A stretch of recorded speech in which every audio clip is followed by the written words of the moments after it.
It's another wonderful night down at Crypto Cove. Hello, everyone. Nice to have you Hello. all. Nice to have you all with me here tonight. How are you all doing? Wonderful. We're fine, Mm. That Hunter. We're wonderful, doing thank you. Uh, great. Thanks, Hunter. Nice to have you too. Yes. Excellent, excellent. Good to hear. All right, so we've got quite a bit to go over tonight, so I'll just run through this quickly and then we'll go ahead and get started.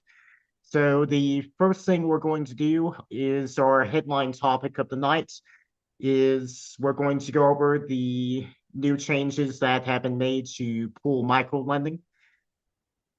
And after that, we're going to talk about some of the changes that have been made with my tooling, as well as what's to come with them. After that, we're going to talk a bit about the new community. And then finally, we're going to have a general Q&A session. So, bit of a packed call tonight, but hopefully we can get through it. So first things first, I'll go ahead and share my screen and we'll go ahead and get started. All right, so we're starting off over in pool microlending. Some of you may have noticed the new tab here over in the dashboard. I imagine most of you, but some of you might have been wondering about it, because you'll notice quite a few changes that have been made here. Instead of just showing the amount of PML that you have in your wallet as well as its value, you're now seeing an in wallet tab as well as a holdings tab. Now, in wallets is pretty much exactly like it says on the tin. This is the amount and value of PML that you have in your MetaMask wallet currently. So that's pretty straightforward. But this holding section is a new section that's been added over the past week. And what ends up being in here is any PML that you'll get from pool microlending from this point. So any loan offers that get taken out and paid back to you will be coming over to the holding section. Any loan rebates will be coming over to the holding section. Uh, Pretty much as long as it involves PML and it's done through pool microlending, it'll come to the holding section now rather than going directly to your wallet. And the reason that we put this feature in place was, can anyone tell me?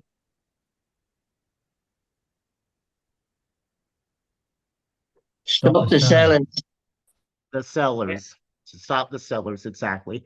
Because one of the things that we've seen is a big problem with sellers is, of course, obviously no one's a seller until they become a seller. So what we've seen a couple of people do is gather quite a bit of PML from the full microlending platform and then sell it. So we've made this change in order to make sure that can't happen. And this change is for everyone, regardless of if you're a whale, regardless of how much PML you have in your wallets. Just if you use pool microlending at all, you are now using this feature.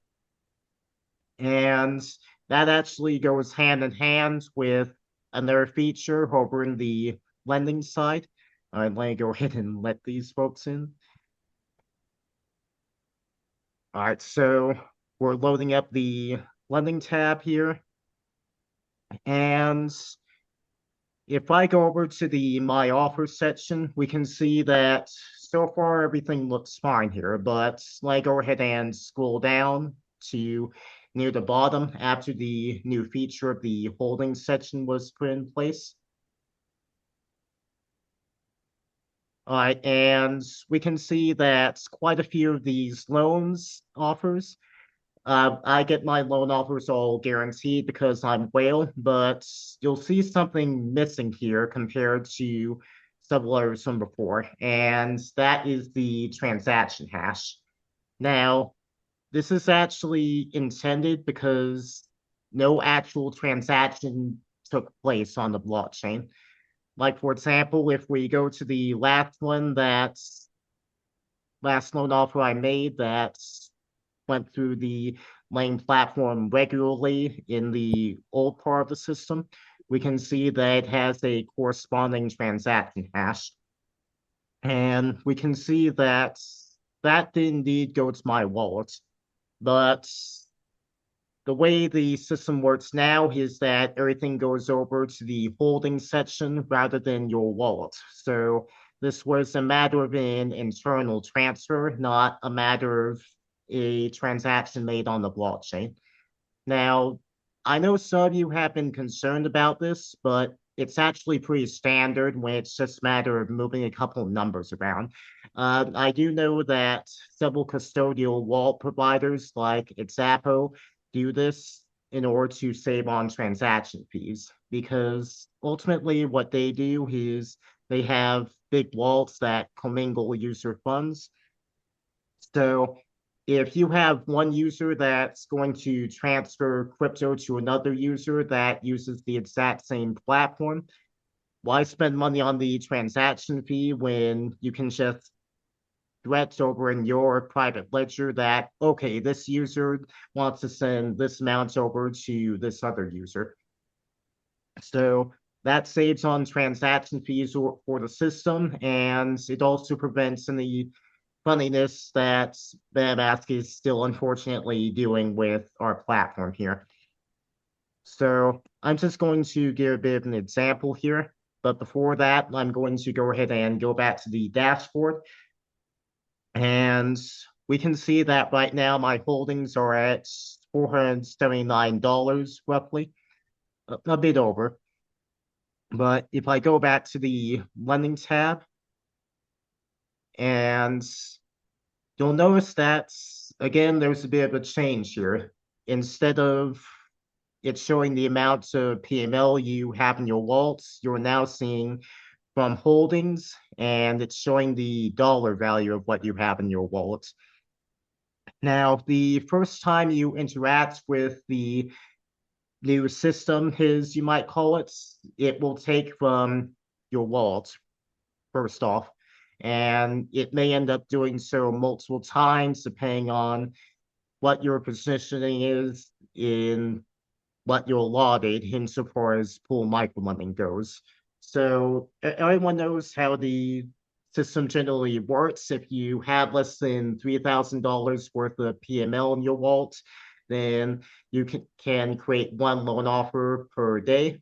If you have over 3,000 worth in your wallet, then you can create two. And if you have over $6,000 worth, or you're a whale, then your loan offers get guaranteed automatically and they don't go through the lending pipeline. But with that in mind, we can see that obviously I have enough in my from holdings here. If ever you drop down to below $50 worth of PML in your holdings, it'll switch back over to using the PML from your wallet. But I'll go ahead and click continue create offer. Let's hope that the system reset itself. And oh, that's right, I have my camera on Zoom, so that's not going to work. All right, so we'll go ahead and try that again. And we'll go ahead and refresh the page. This is live, folks.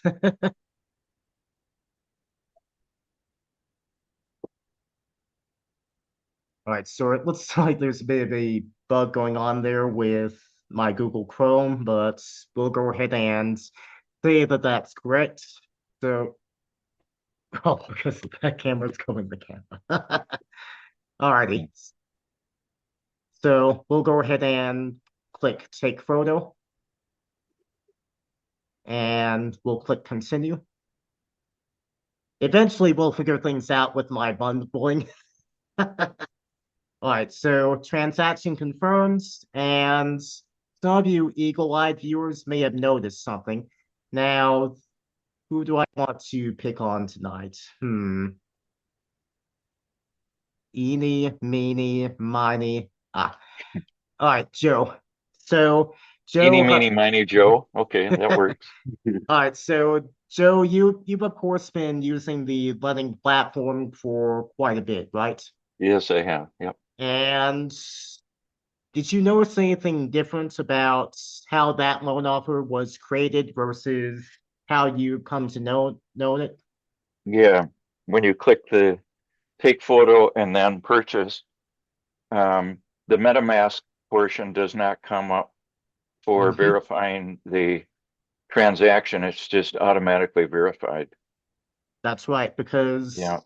it's all coming from our holdings in my case. So Yeah. since it came from the holdings that I have in pool microlending, I didn't touch MetaMask at all. There was no need to touch MetaMask.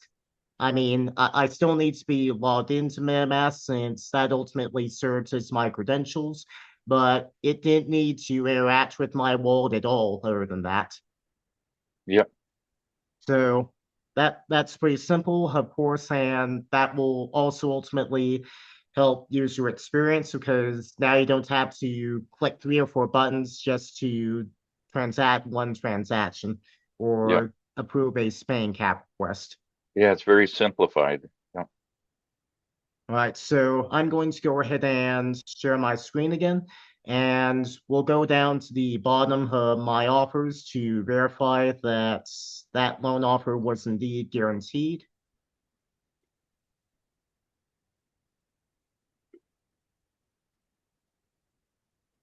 All right, and we can see that the loan offer was indeed guaranteed. And again, we don't have a transaction hash associated with this. That's to be expected because, again, my wallet wasn't interacted with at all, so nothing was taken from my wallet, nothing was sent to my wallet.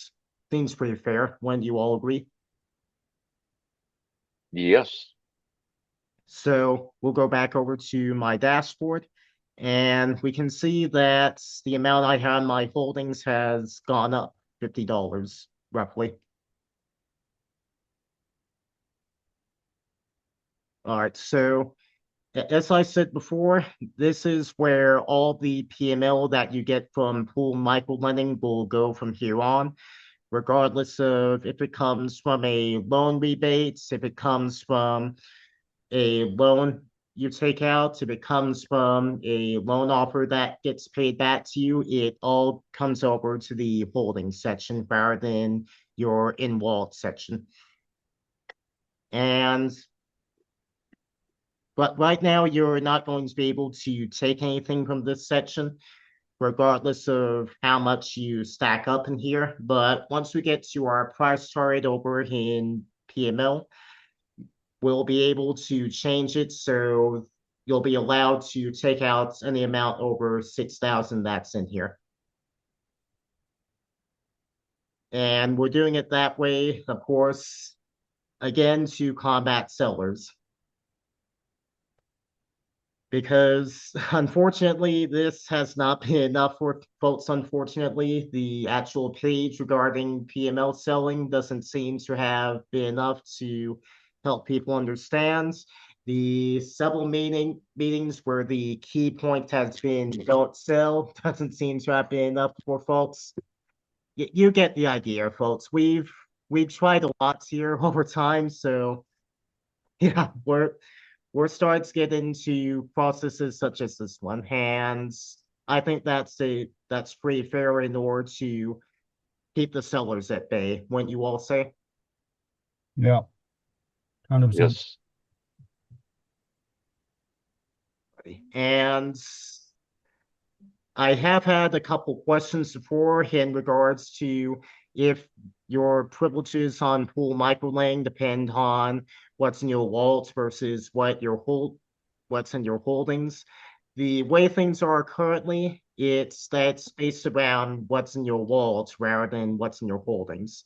So you can have, say, over $6,000 worth of PML in your holdings, but if you have less than $3,000 worth of PML just right in your wallet, then you can only make one loan offer per day. You can't make guaranteed loan offers like the above 6,000 in your holdings might suggest that you would be able to.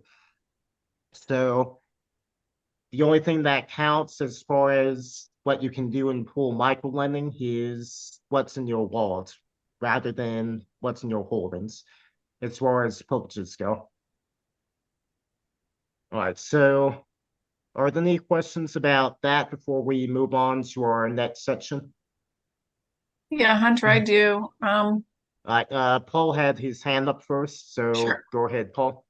Yeah, it might be the same question. So just to clarify that, then just explain that again. The difference between what we benefit, the difference between what we benefit from what's in the wallet to what's in the holdings. Right, so the way the privileges work in the pool microlending system right now are entirely based off of what's in your wallet. So again, if you have less than $3,000 of PML in your wallet, but you have over $6,000 worth of PML in your holdings, the only thing that matters insofar as what you're allowed to do in pool microlending. So in other words, if you're allowed to create one loan offer, two loan offers, or have them guaranteed, what's in your wallet is the only thing that matters is as far as that goes. What's in your holdings just doesn't matter at all insofar as that goes. They're Okay, well, entirely separate. got it. And I understand that that's obviously largely to do with programming, but would that change? Because that seems a bit unfair, perhaps, or not so much unfair, but just if somebody accumulates over $6,000 worth, whether it be in the holdings or the wallet, do they not then qualify for that benefit? So I do know that right now it is intentional the way it is right now, but I can absolutely see that changing in the future. Got it. Yeah. Thank you, sir. Alrighty, so Phyllis, you were next. Yes, I was just going to ask the question regarding because I don't have 3,000 in my wallet. So therefore, even though I'm out buying PML, it's going into my holding, but I will never ever be at the point where I could make more than one sale or loan a day. Is that what I'm understanding? So if you're buying PML through the market, like through Pancake Swap, that goes to your wallet. That doesn't go to your holdings. So it does go to my wallet. It isn't going to holding. Okay. So I can increase my wallet. Mm-hmm. Okay. Thank you. That's what I'm declaring. Yep, what goes into the holding section just applies to what goes through pool microlending. And actually, ACE also does that for folks who participate in the PML Stars and PML Diamonds programs as well. So I don't know how that distribution split works there, but ultimately the PML that you would get from the PML Stars or PML Diamonds offer would go into the holdings too, if you go through ACE. All right, so Paul, you have your hand up again. Yeah, I just wanted to make the point that that's really good that way, obviously, because the whole point is that we're stopping selling, but we're not stopping buying, which means that we put buying pressure on it and the price goes up as a result, and it doesn't go down because nobody can sell. Exactly. Got it. Yep, and there's obviously a couple sellers that this won't work for because we do have one or two folks that are out there scalping PML, but essentially this is our way of trying to stop the bleeding in some aspects. And so far so good from what I'm seeing. We're not seeing much of a leakage anymore from pool microlending. So far this plan does seem to be working. Of course, it's only been like a week or so, but so far it's looking promising.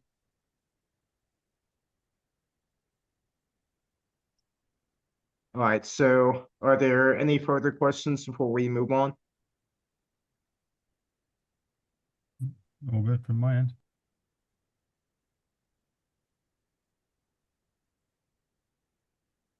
All right, on to sections 2, and that's regarding the changes made to my tooling. So I'll go ahead and share my screen again. And on the surface, it doesn't really look like there's too much new to share. I've added a new section at the very bottom here for premium Web3 support services. Most of you probably haven't seen this, but this is essentially something that's going to serve as a pilot to a couple services that I'm going to offer over in the marketplace and the new community once that comes online. And this is actually something that I've mostly quietly been doing for a couple members here and there. But essentially, this is one of the ways that I'm trying to make this tooling self-sustaining, because that's ultimately something that needs to happen if we want to continue with this. And if I want to make the upgrades that we've talked about on calls like these before, like, for example, being able to host a self-hosted AI, or to get a VPS up and running, or to buy a domain so I'm no longer using a GitHub subdomain and being beholden to Microsoft and GitHub, and also to finance, say, a Nextcloud instance. So once again, I'm not beholden to Google's cloud services with Google Drive or anything of the sort. All of those, unfortunately, do come with costs attached to them. So that's one of the ways that I'm trying to help make the tooling self-sustaining. And another way that I'm doing that is by crypto services directory. And full disclosure, some buttons and links that I have here are going to be through affiliate links. Any affiliate commission that gets made through any of the links you click here and any of the services you partake in go directly toward keeping the tooling running and helping it become self-sustaining in and of itself. And as you can see, I don't really have a connection between the two right now, because the services directly isn't quite done yet. I've still got a few finishing touches to make on it before I roll it out live, but that'll be within the coming few days. And after that, we're going to move over from the first phase of Operation Pantheon. Now, Operation Pantheon is essentially what I've taken to calling a big overhaul of my entire tooling setup, as well as the site itself. Now, phase one, which we're in right now, is something that I've called Project Atlas. And any of you eagle-eared folks out there, you can probably guess the sort of stuff I gravitate towards with that name, being that my screen name on Telegram is Service. Yep, I am. Yeah, I definitely enjoy Latin and Greek mythology. So anyway, phase one is called Atlas. Phase two is going to be called Iris. Now, Project Iris is going to be a overhaul of the tooling insofar as making it easier for those who are colorblind to be able to use it, and of course, those who use screen readers. I touched on this on a previous call, but as with pretty much any emerging technology, Web3 is generally not that great when it comes to any sort of concession giving to accessibility. And while there have been improvements in recent years, by and large, most of Web3 is still pretty hostile to those who have to use screen readers and those who are vision impaired. Now, I can't save the world any more than I can essentially bring Web3 into a new accessible standard. But what I can do is try and make my little corner of the internet here better for those who have to use screen readers, in hopes that my little change here will serve as a bit of a ripple effect outward throughout the rest of the Web3 ecosystem, ultimately. Will it happen that way? Maybe not, but I've got to try. I've got to try. All right, so that's going to be Project Iris, and phase 3, that's going to be the final phase, is Project Aegis. Now, what this will be is it'll be a complete overhaul of the security apparatus that powers my tooling from top to bottom. Because now, when I first started making this tooling, it was pretty much just a bit of a side project.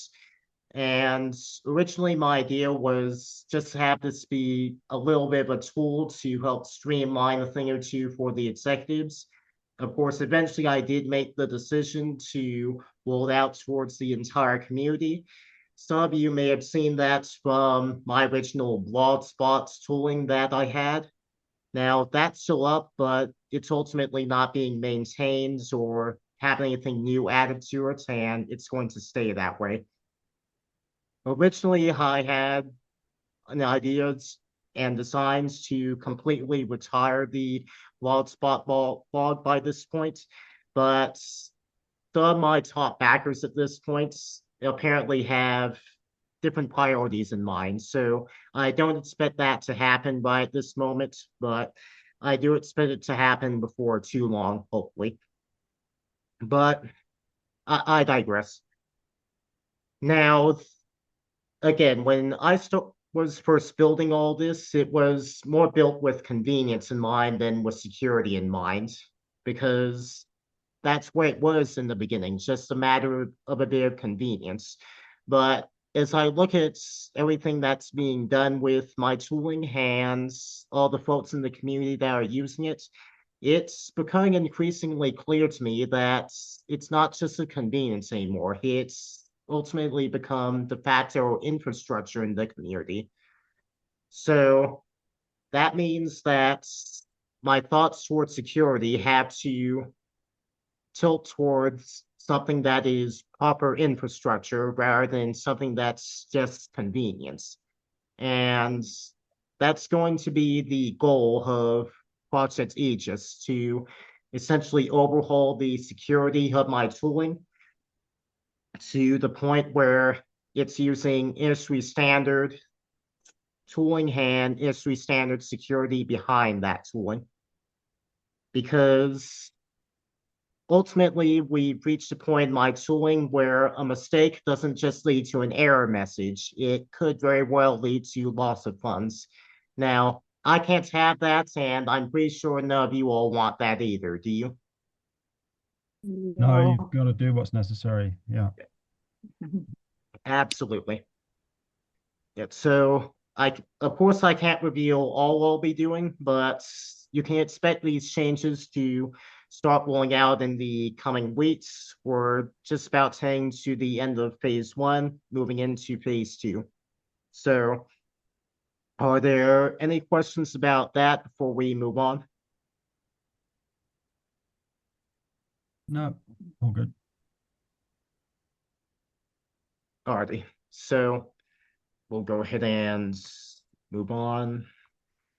So, topic number 3 is talking a bit about the community, and let me go ahead and pull that up here. I shouldn't have closed this. She just really, really nasty. And anyways, Sunday was just like an all. All right, so I'll go ahead and start sharing my screen again. All right, and I think largely everyone in the community that's been paying attention knows at this point, but we do have a new community that's been created, and that's going to revolve around a new token. Now, you can opt into this community by paying a 100 USDT fee, and what that'll do is, number one, that will get you into the new community, obviously, but one other thing that you'll notice is that you also get a distribution and allotment of the new token commensurate with the amount of PML that you have. on April 6th, because that's the date that we close off this offer. And the way the offer works at this point essentially is that for every $1 PML that you hold, you will get roughly $1 million worth in the new community token. So 1 for 1 million. That sounds like a pretty good value, wouldn't you all say? Yes. Definitely. Yeah. Absolutely. Yeah. Yeah, and we've gone over a lot regarding the community coin offer, as well as everything in regards to the community in separate videos. One of which was, I think, the last video that I did, and the last call that we did is a matter of being crypto code adjacent. So if you want to learn more about that, then I recommend watching that video, because we definitely went in depth into that. And we've got the executive team reaching out to the top 500 holders of PML to let them know about the new offer and make sure they know about it. And that's actually another point that I wanted to speak to, because why is it the executives that are doing this? Why aren't the sponsors doing it? Because the sponsors are a referral's main touch point into pool funding, because the sponsor is the main person that they know from pool funding. Of course, they got them into pool funding, so they'd be best equipped to talk to their referrals and make sure that their referrals know their options. And the sponsor, of course, would also be best equipped to know the referral situation and know what they can and cannot do, and would ultimately be best equipped to help them with anything they need in regards to the community or anything else regarding pool playing for that matter. Now, we have several people on the call that have definitely done the right thing. Like, for example, Paul, you're definitely probably the top team builder in pool playing, and I do know that you've kept in touch with a lot of your referrals and ultimately a lot of folks on your team. So kudos to you on that. Well done. Thank you. But for every person like Paul, we also have several folks who are sponsors who haven't really been doing anything at all of the sort. They've essentially just let their referrals to fend for themselves, unfortunately. And that's a big problem point in the pool playing ecosystem as a whole, because ultimately that increases workload for the executive team and increases workload for anyone else in the community who might want to help your referrals out. And I'm not doing this as a means of trying to talk down to anyone or as a means of trying to chide anyone or anything of the sort. It's just a matter of reality of the situation. And what's more, I can definitely see mirrors of that come across from ultimately why the two teams that I created collapsed. And I do know that ultimately was one of the reasons the second team that I created collapsed. Now, I had a group dedicated to that team that I built, and I did post a couple important updates now and then, but ultimately, my thought was in the hopes that the folks on my team and the folks in that group would pay attention to the wall of joy for their updates. But ultimately, I was wrong ultimately, and that was part of what led to the collapse of my team, a relatively small one, but a team nonetheless. So again, this isn't someone trying to talk down to people. That's not what it is at all. This is me telling all of you I made mistakes here, and I could try and pass that off as anything. I could try and pass it off as miscommunication. I could try and pass it off as something to do with my ASD, but ultimately it all comes down to me. I made mistakes here, and I don't want any of you to make the same mistakes I did. I want all of you to learn from my mistakes so that you don't make them too. Does that sound fair to you all? Yep, very fair. Yep. So yeah, a bit of a heart to heart there, because honestly, not many people in the community really know my status in regards to my personal status and wolfing all that well. But I'm sure you all can draw your own conclusions from that. But I'm still here because I still believe in the community and I still believe in the process itself. And that's ultimately true regardless of the teams I built and what's happened to them. Yep. Bit of a heart to heart there, but it's just something that I really had to say to the folks on this call and to the community as a whole, because ultimately it's one of those things where it's a problem that we need to hear more about, and we need to ultimately try our best to try and solve, because I've seen the way stagnation works in Web3 communities before, and part of the reason is because the sponsors just really don't access the touch point that they need to access. I don't want that to happen here because I don't want us to fail.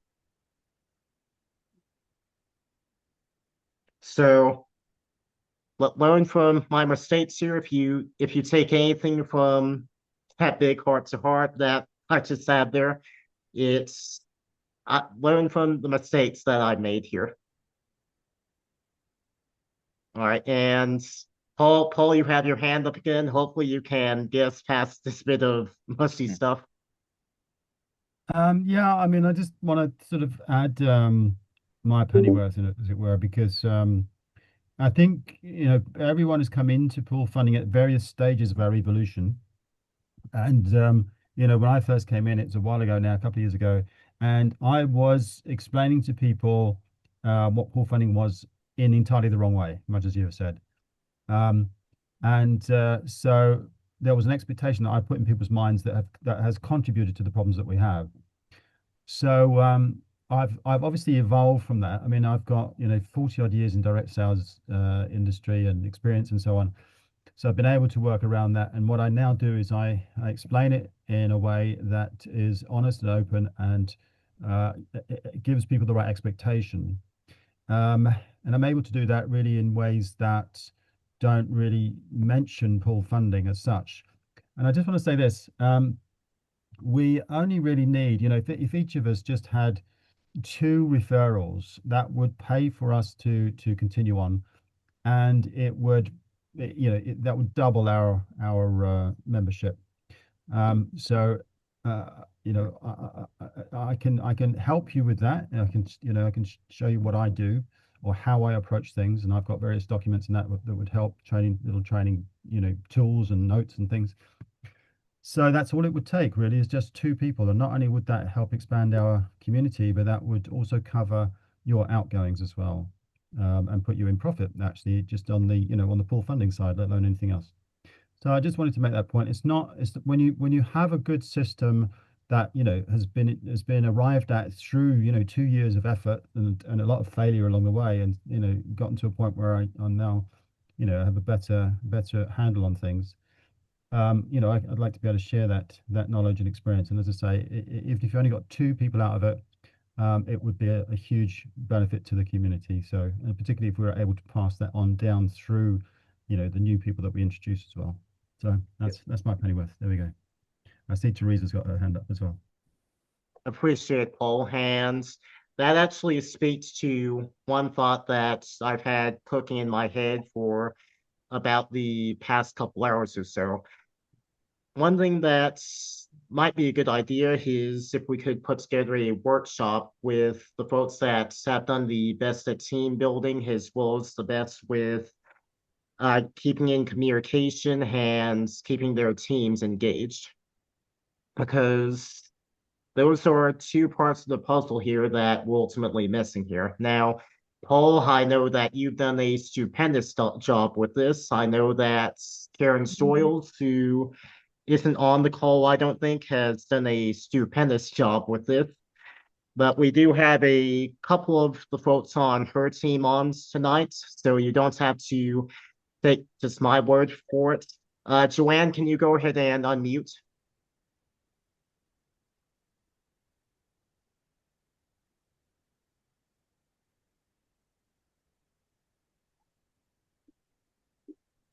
All right, she may be busy.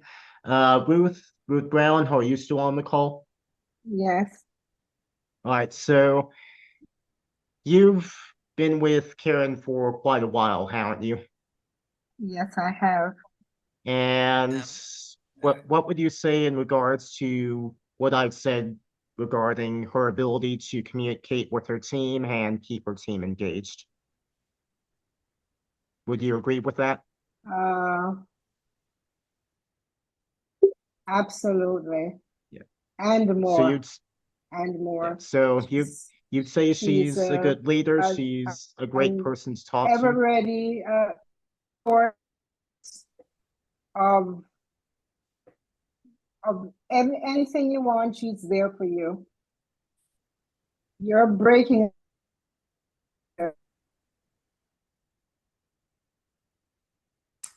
I couldn't hear what you were saying. Looks like Ruth is having some internet issues. Joanne, looks like you were able to I unmute. finally did, yes. Yep. All right, so did you have anything you'd like to say regarding Karen? I believe that Karen, you know, I'm not the swiftest person with all this stuff, believe me. And between you and Karen, I kind of wiggle my way through it. But Karen has been, I think, a fabulous sponsor. I really do. She's really always there. And you know, she's so willing to give up her personal time.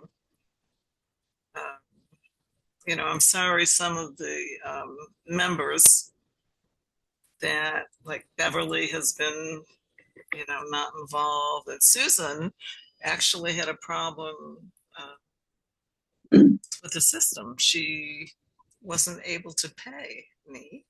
And I guess they were trying to work on that, the programmer, but she kind of, you know, left. And other than that, Karen's been super. And I can't say any more about her. You know, we have fun. She's had her own meetings and she's always available to speak to potential people to come in, which has been important. And we all love her. And we love you too, Hunter. Excellent. And And all your help. I'm sure she'll probably watch this call later, so I she'll be hope hearing your so. words soon enough. I hope so. I really So, do. so We yeah, have if we have so go much in ahead. common. She's a painter. I am also, and we're both writing books. She's been published. I haven't yet. So we've got a lot personally in common. So that helps. All righty. So, like I said before, one thing I think would be really great is if we were able to get a workshop going with some of the best team builders and team Mhm. keepers here in our community, because ultimately that would help us solve two pieces of the puzzle if they can help show us what they've done that did work, what they did that didn't work, and any other nuggets of knowledge that they might want to throw our way. Alrighty, so Teresa, you have your hand up. Thank you for waiting. Yeah, no problem. Hey, I just wanted to say that all of this has been a real learning experience for me because I knew nothing when I started out, and I have tried very hard to listen and learn as I go. As far as sharing this with others, I have a personality type that will stop if the first implied no in anything causes me to stop and question what I know. And so then I say nothing more, you know. So Paul has been tremendous about walking us through some different things. I think we've shared some different ideas on what we do or don't understand. Paul knows it so well that he will share it, his wealth of knowledge with us to the point that I will have to go, wait, I don't know that I understood what you just said. And he is great. Okay. So if you're looking at doing some workshops and things, I think that he definitely would have something to contribute to that. But I did want to go back to the part where you said there's been people have made mistakes doing this. I appreciate the fact that any mistakes have been made in the past because those in my mind are all learning opportunities. So you can help us figure out what do or what not to do. But the other thing about this community, I'm just going to say, is the transparency and the sharing and the willingness to say what we truly think without fear of being reprimanded for it or something like that. It's made it so that the whole community is a lot of learning. I understand that people, when they sell, it's because they feel like the cash in hand is more rewarding than the long-term investment in all of this. Too bad for them. That's the way I look at it. But anyway, I just wanted you to know that even though you had mentioned that there were some things that hadn't worked out in the past, who cares? That's all learning opportunities. Um, I'm glad you're here. Okay, I'm just going to say I'm glad Ace is here. He's had some things go on in his past as well, and uh, he, but the sincerity and the trust that everybody is sharing with on this, I want everybody to know this is a safe place to ask questions and not feel, I don't like the word dumb, but you know, that we need to break things down so no matter what the level is, that everybody can understand them. Okay, and I need lots of help on being able to share the opportunity because I stink at it. I'm just telling you. But that's all I have to say. Thank you. So, Appreciate that. And yeah, I'd say if we do end up putting together a workshop, then absolutely, I would definitely want Paul involved if he ends up being available. And we can also learn from, folks who think or at least have stunk in the past, like for example, you, Teresa, because you can show us your fears of the things you've tried that haven't worked. Ultimately, I think we all have a lot we can learn from each other. I agree. We're not alone. There is nothing that anybody can come up with that somebody else in this group hasn't experienced it at some point in their life. So, Alrighty. Paul, you have your hand up again. Yeah, I just want to say that Teresa is a great example of the kind of person that's just wonderful and perfect for this opportunity because she's not satisfied with easy answers. You know, she comes up with challenging questions at times, and they're questions that she knows will be equally challenging for her when if she's asked them. So she's somebody who looks for answers in order so that she can share things honestly and truthfully. So it doesn't matter how difficult the question or how challenging the question. And as Teresa said, we welcome any kind of question, really. We're not afraid of questions at all, because we know what we've got. We know how good it is. We know how, what the level of integrity is, what the level of honesty is, legitimacy, and all of that. So yeah, we're happy to, discuss any point and help in any way we can with any questions that anyone has. So yeah, just put that out there. And Teresa actually is, as I say, somebody who, when she gets it, she's going to be a very powerful force for growth as well, and for introducing people and for understanding, everything that to do with pool funding, because she wants to know and she asks questions. And there you go. Are your ears burning, Teresa? Yes, they are. I know I give Paul a hard time all the time. So he asked us, he goes, that's a tough question. To teach is to learn. Yeah, that's very true, actually. And it makes it so much more fun as well. So yeah, we like the hard questions. Alrighty, so the next section I had planned for tonight is a general Q&A session, and I think we've kind of naturally migrated into that. So, this is me saying that it's open season on all questions from here on. So anything regarding pool funding, anything regarding crypto or Web3 in general, or anything regarding my tooling, or even regarding me personally that you wanted to know or were curious about, this is your chance to have your questions answered.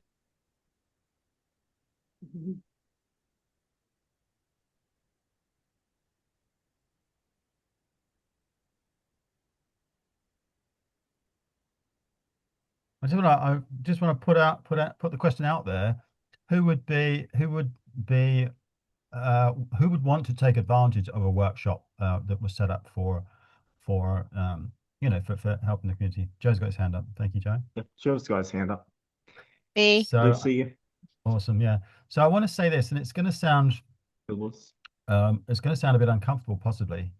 But as Hunter's alluded to, we've faced two problems in the past. One is the selling, of course, which we all know about, but the selling might not have been nearly such an impact. It might not have had such an impact if we had had a bigger community. And so, if people had been more active in being able to, and I realize it's a challenge, being able to introduce people.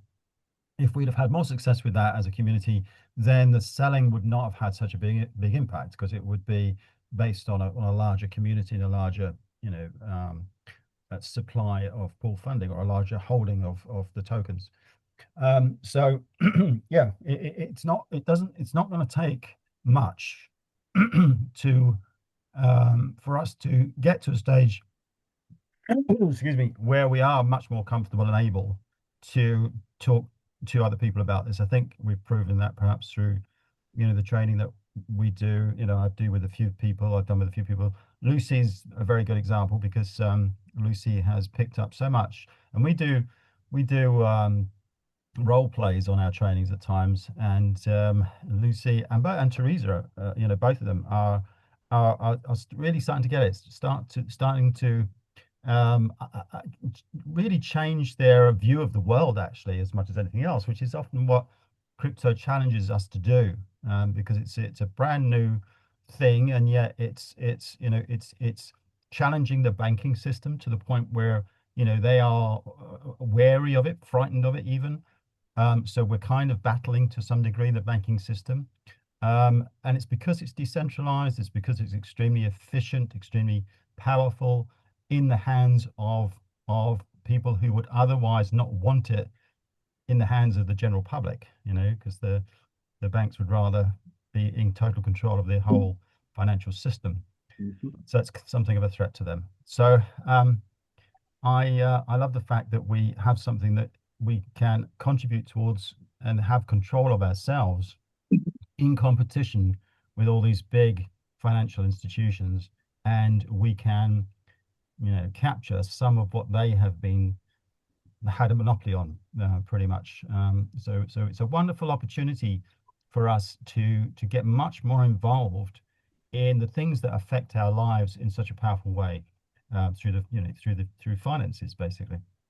So yeah, I just want to put that out there. I want to say that we have the potential with Hunter on the technical side. People like myself, there's two or three of us. Karen's a great example. I think Ken Russo, another great example of people who are succeeding with expanding their communities. So we have systems, knowledge, strategies, and whatever that enable us to do it, and we're happy to pass those on. And so yeah, I just love for everybody to get really excited about it, and as passionate as we are, because it is a passionate thing that we feel about the power of what we have in our hands basically. So yeah, I would encourage you to take the step to kind of step up and get more comfortable with talking to other people about it. Bottom line. That's it. That's all I want to say. Well said, Paul. Thank you. And I do want to put a bit of a finer point on something you touched on, is that, yeah, it's going to be uncomfortable doing this. That's good. Being uncomfortable is good because if we're uncomfortable, we at least know that progress is being made somewhere. Do you think anyone ever made any sort of progress while they were in their comfort zone? Does anyone on this call want to argue that at all with me? No, not at all. No argument there. That means that ultimately, yes, we will have to do some uncomfortable things. We're going to have some uncomfortable conversations. And, I hate using myself in the example. I swear I do, but let's take the heart-to-heart reveal that I did just a little while ago. Do any of you think that was comfortable for me to admit here on the recording? No. It wasn't. That's not. We're not comfortable showing our failures. We're not comfortable having them out there, but because that's human nature to want to feel that we're better than that. But ultimately, that's how we grow. Ultimately, being uncomfortable and doing uncomfortable things and learning from our mistakes, that's how we grow. Just don't make me sing, Hunter. You just It's jinxed true. yourself. I get really upset if I have to do that. And it's about being vulnerable and allowing yourself to be vulnerable. And it's not a weakness, because it is something that we can gain so much from. And Absolutely. especially because we are a community of people that really, the more that we get together like this, the more that we chat and get to know one another, we're a very close-knit group. I mean, there's a handful of people, well, the people that come on the calls regularly, we're getting to know each other better and better. And the program, yeah, we've gone through some bumps and we've got issues, but we're coming up with solutions to the issues, and we're just kind of morphing, we're morphing everything around to make the program better. The better the program gets, the easier it is to have belief in what we were doing. I think some are still questioning if this is going to work just because of issues. But I think issue by issue and solution to those issues, coming up with those solutions, we're making progress. And I think it's instilling a lot more belief in me, for sure. And I think a lot of us are feeling better and better about what's going on, because we're seeing that the program is able to, take the curveball and, not strike out. We're figuring it out. So I think we have a lot of help from Ace.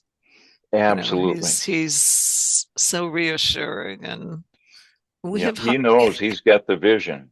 And I was very, very thankful to have the opportunity to go meet with him out in Las Vegas. I'm sure And you. we had a great time. I'm sure And you he's a did. great guy. He's a big fella. I mean, and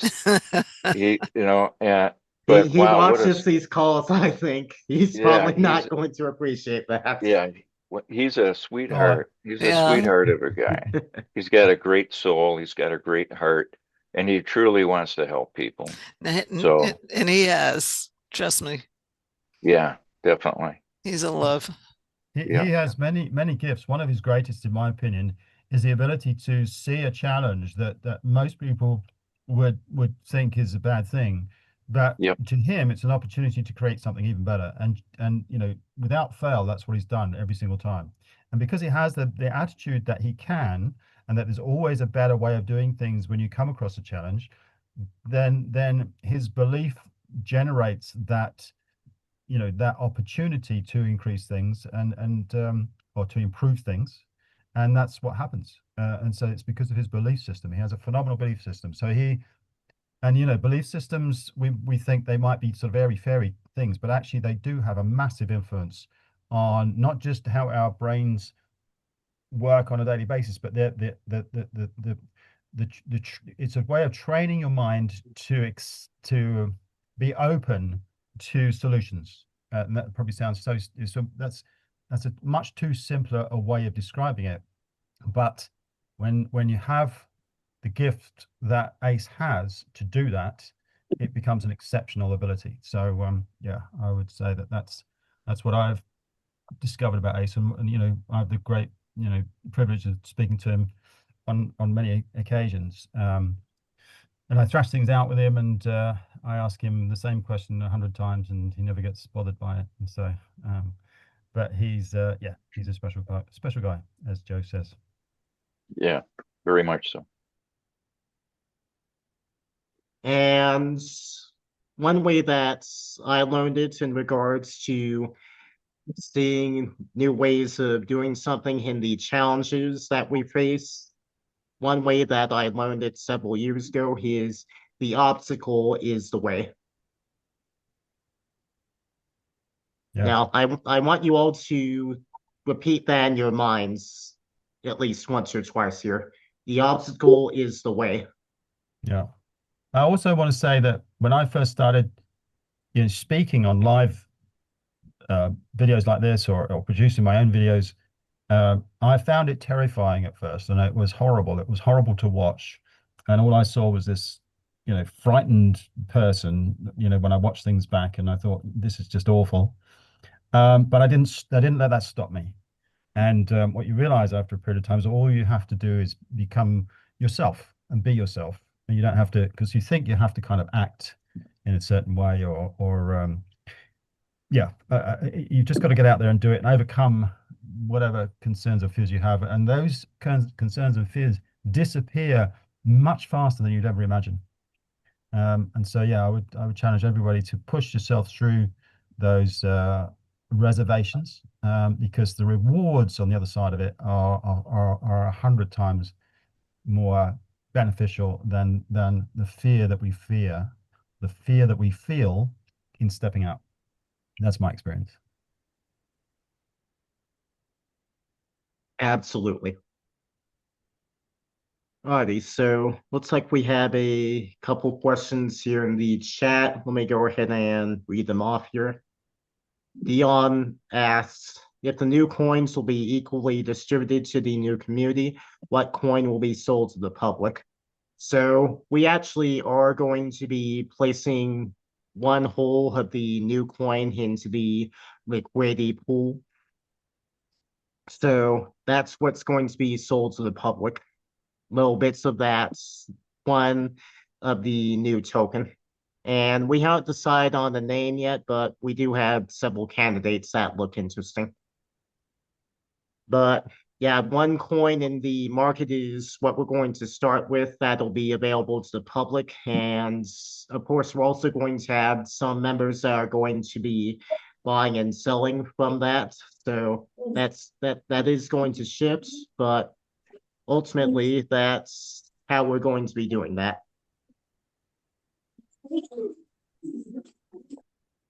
All right. Marjorie asks, Sir Hunter, can you clarify what Sir Ace told us that is going to remove the easy coin feature to accumulate coins?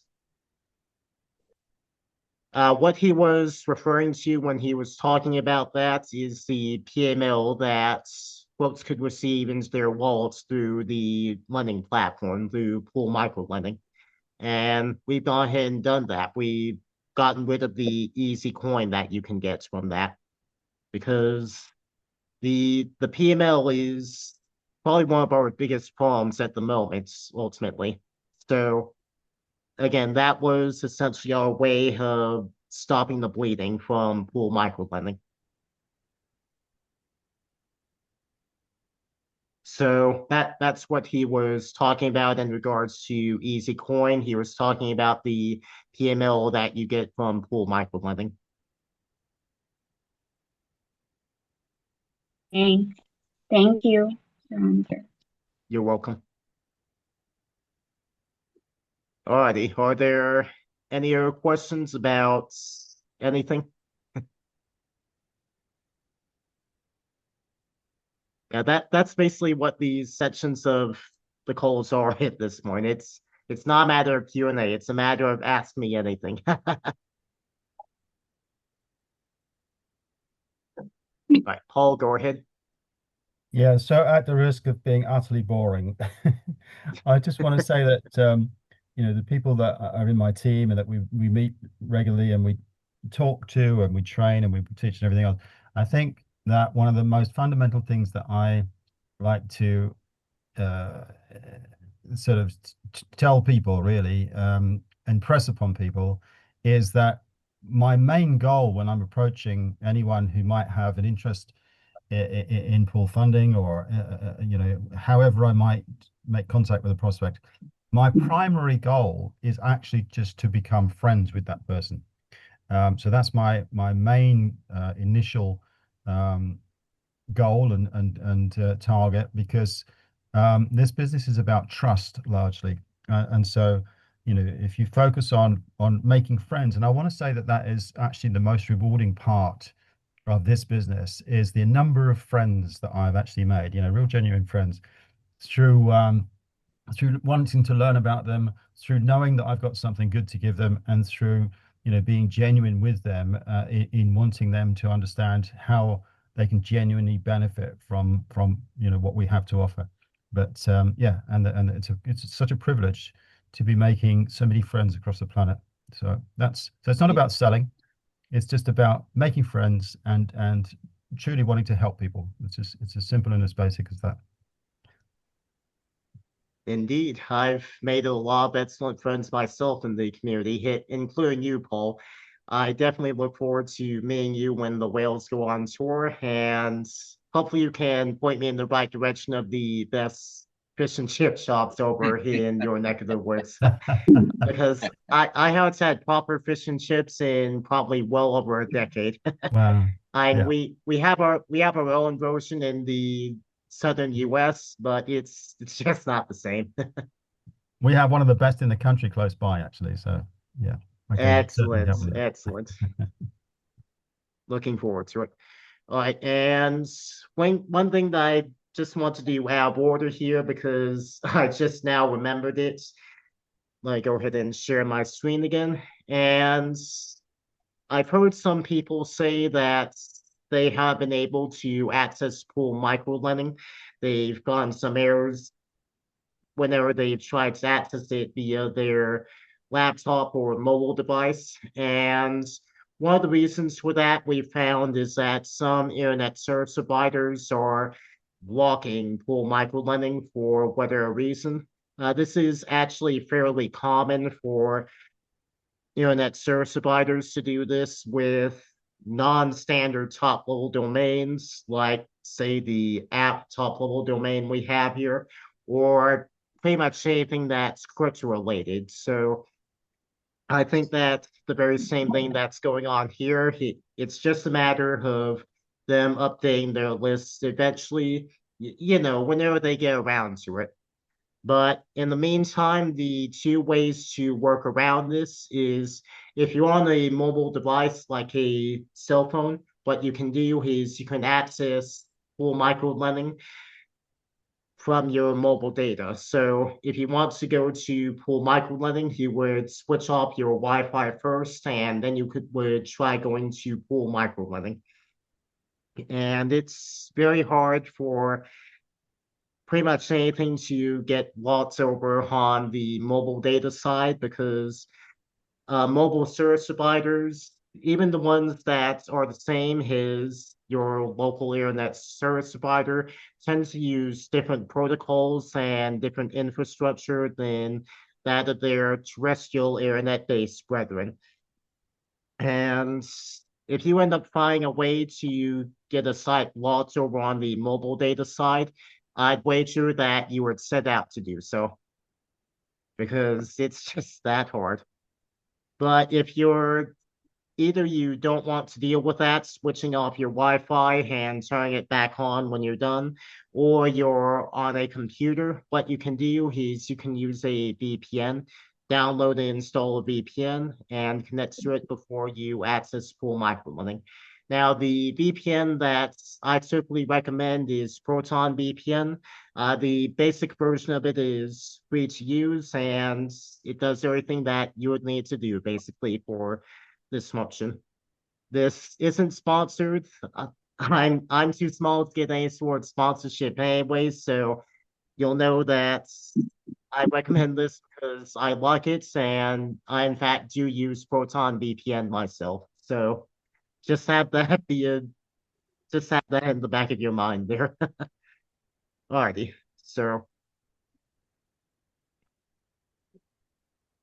with that, we'll go ahead and go back to our regularly scheduled AMA. Mary, you have your hand up. Yes. Hi, Hunter. I'm in a situation where the man who sponsored me basically stepped out. So I have just one other person under me. And I guess my question is, maybe there's other people in the same situation that really doesn't have a sponsor or somebody they can call and ask questions. I don't know. I just thought I should bring it to some other people's attention. So, I think there's a lot of people that just, for whatever reason, got discouraged or, don't know why they left. They did. So, Mary, mm-hmm. Mary, Yeah. who's your sponsor? Because they're now your sponsor, aren't they? Yeah, he's gone too. Oh, well, there must be somebody above you somewhere. Yeah, I mean, I guess, I know there's something somewhere along the line that I can look into that, but I know he also is gone. Have a look in your genealogy and see who the next one up is that's actually active. Mm-hmm. I was going to suggest, sorry to jump in, I was going to suggest that Hunter illustrates that or demonstrates that because you can see 5 levels of sponsorship above yourself in the genealogy. So perhaps not everybody's aware of that. But going up 5 levels, somewhere within those 5 levels, you would hope that at least one of those people there is still active and who you can reach out to. Because if that's who your payments would be going to, so they have very much a vested interest in helping you, or should have. So Right. Yeah, maybe you'd like to demonstrate that, Hunter, if not everybody's aware of it. Yeah, I can demonstrate that real quick. Let me go ahead and share my screen again. All right, so we're over here in Poolphony again, and you can do this from pretty much any screen over in your Poolphony account.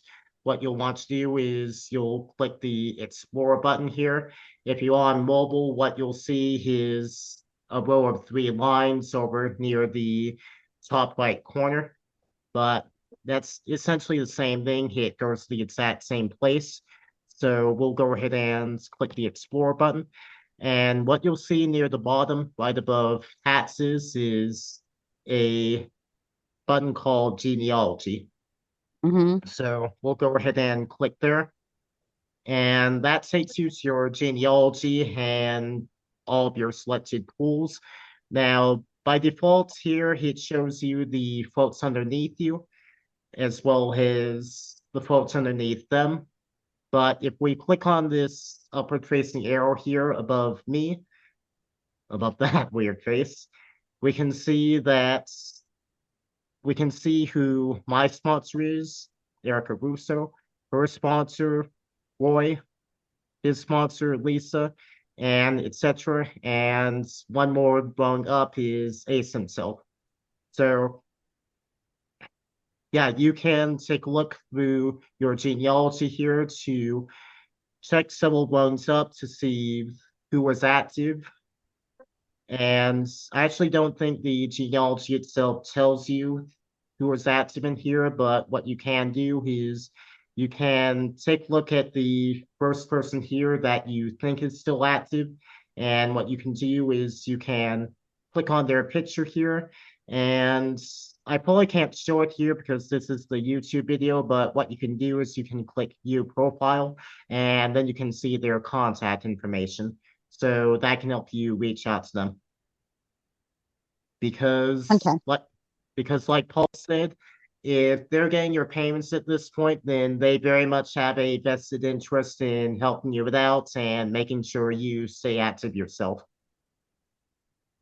Yeah, because I never got a phone call from anybody, so I guess I should reach out to them. But I'm sure that's happened through the community, you know. So there's probably people like I'm attracted to this community for the same reasons everybody else is. I mean, I just, you know, I love the community vibe and what we're trying to do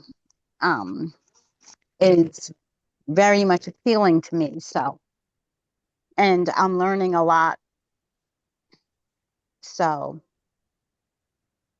Yeah, you know, and it's not absolutely. like, yeah, it's not about just making money and running. It's like I really do want to help people and help them also understand what crypto is about. You know, a lot of people think crypto is about trying to steal their money, and it's quite the opposite. You know, so Indeed. Indeed. but people are so brainwashed, they don't see it, you know. So Indeed. anyhow, that's my, you know, I guess what I think is part of the challenge is so many of the sponsors dropped out. You know, but I'm gonna have to look into who my payment's going to because I have no idea. So I just took a look over at your Walt's USCT entries on Mm-hmm. BSC scan, and it looks like your payments are going up to Tim Grady at this point. Yeah, So and I have no idea. I don't think, I mean, that name doesn't even ring a bell as far as people that show up on the meetings. You know, it's like, how active is he really? well, I do know that he does get on the calls at least occasionally. I do see Mm-hmm. him at least now and then.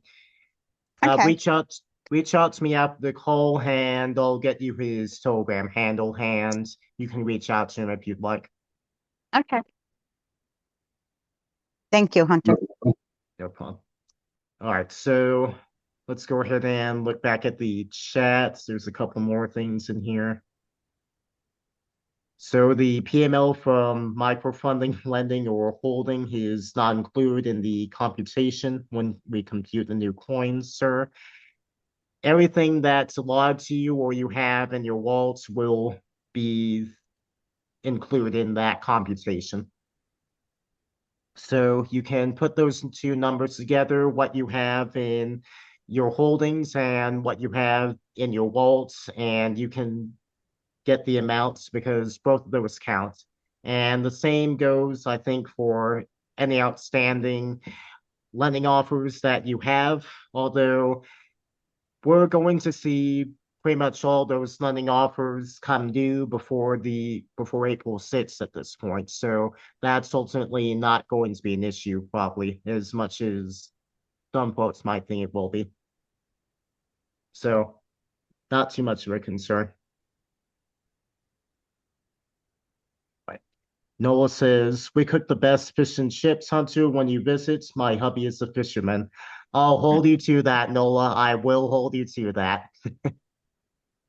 Me too. Yeah. Yes, you're all welcome. Great. Now I'm hungry. Alrighty. Are there any other questions about anything at all?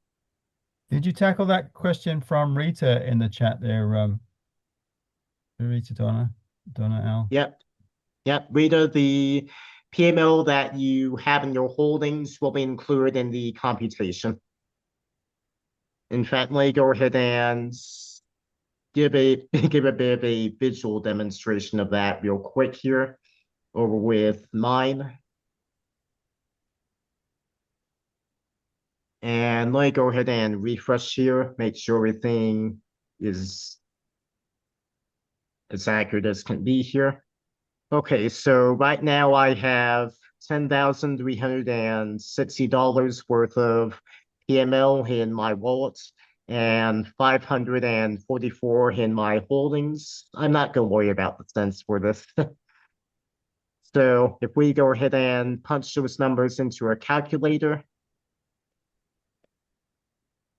10,360 plus the 544, that's 10,904. This is what's going to get used as the computation on April 6th. Although, of course, my amount here is going to be larger because that's the way Paul Michael Lane works. The amount accumulates. But even if we take just that amount and we multiply that by 1 million for the $1 million,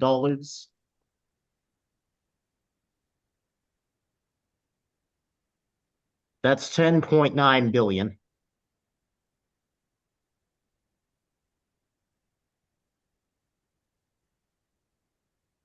And a private jet. And a private island. Yeah. A lot of y'all will be invited, not to worry.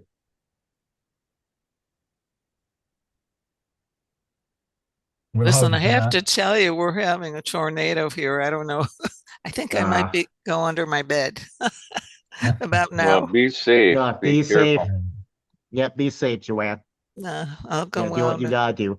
What are you in central of the country? I am in Texas. Texas, okay. Tornado Alley. I remember Tornado Alley. Yeah. Well, I was in Florida, which is Hurricane Alley, so I should be used to. Yeah, I've been through that. You were in Florida? Yeah, I was there in 24, and there were two hurricanes that went through. Thankfully, where I was not dramatically affected. So they were lucky. Yeah. The last one I was in, lucky. I thought, that's it. Me and my kitty. It does make you feel that way sometimes. Yeah. Ooh. Wow, did you hear that? That's a big boomer. Okay. Well, I'll keep an eye on that. Yeah, definitely keep an eye on that. Definitely. Yeah. All righty. Are there any further questions?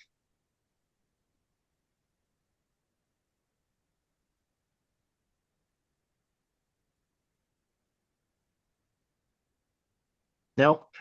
Any comments? I was gonna just ask if you know how much people felt they got from this meeting, because we've covered a lot of things.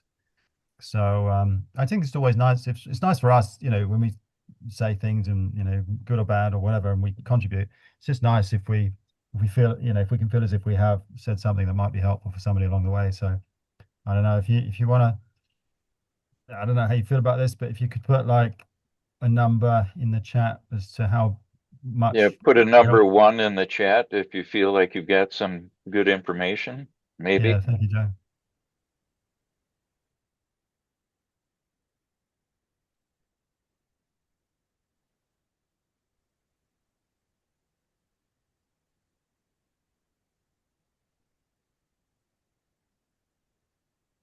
That's Yeah, awesome. looks like a lot of people have gotten something out of this call. Even I've gotten something out of this call, and I'm the presenter here. So Yeah, how it works. You can definitely tell a successful call by that, definitely. That's awesome. Yeah, thank you guys. I was thinking the same thing. You beat me to it, Paul. Alrighty, so are there any further questions, comments, things of that nature? Just a big thank you. You're very Thanks, welcome. Hunter. Absolutely. Absolutely. Thank you, Hunter. Thank you, Thanks, Paul. Hunter. Paul, Thank you. Joe, everyone. Yep, thanks, Hunter. Alrighty. Yeah. Alrighty, so we'll go ahead and close out with our usual spiel on these types of calls. For the folks watching this on YouTube, YouTube tells me that the majority of views I get come from folks who aren't subscribed. So if you like these videos on demand that we do of these calls, a subscribe to the channel would really help, because that definitely helps more folks in Wolfening to find my channel. So of course that helps.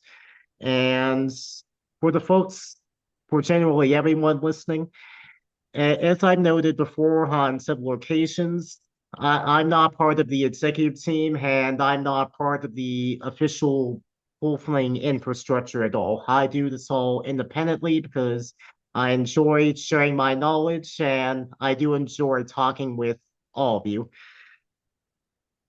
And with that in mind, please don't ever feel that you're pressured to donate to me or anything of the sort. But if you decide that you do want to donate, then any such donations will be gratefully accepted to the wallet address that I just put in the chat. And also have that in the video description for anyone watching this on YouTube who would like to donate. Awesome. Again, please don't feel any pressure whatsoever to donate, but if you do decide to donate, know that your support really does help. Thank you very much. All right, so with that, we'll go ahead and close out as per usual on all my calls. Does anyone think I'll get it right this time? You'll get Absolutely. it right. You're in control. Thank you, You get Joe this. Hunter. You get this. Thank you. Yep, Joe, I Thank can you, see you Hunter. smiling. You know what's going to happen. I don't think even you believe that. All righty. We're with you. 3, 2, 1. To the moon! Pizza!